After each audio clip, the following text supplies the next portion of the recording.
Maraming nagtatanong sa akin, paano nga ba ako nakauwi na for good?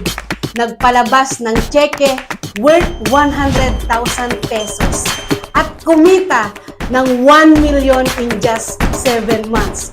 At ito yung pinaka-the best, yung dating OFW noon nakakapag-travel na ngayon sa iba't ibang bansa.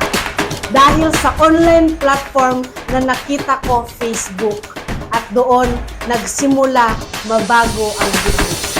Hi! I'm SJ Rico, dating janitor sa Saudi Arabia na sobrang may malaking pangarap para sa aking pamilya. Na-realize ko sa aking ginagawa kahit anong sipag ko, anong galing ko pa sa pagtatrabaho sa abroad, yung buhay na pangarap ko para sa aking pamilya ay hindi ko pa rin matutupad. Kaya naman naghanap ako ng opportunity online and sobrang nagpapasalamat ako dahil buti na lang may online opportunity na nakita ko at nagpa-realize sa akin that I deserve more in life. Kahit hindi magaling, pwedeng mabago ang buhay dito. Kaya naman, sumubok ako at sumugal dito. Buti na lang ginawa ko kasi this time, yung dating janitor lang na kumikita ng 18,000 every month dito sa opportunity, kumikita na ng 100,000 kada buwan. At ang pinakamasarap sa feeling, yung dating ako na OFW, tagalinis lang sa ibang bansa,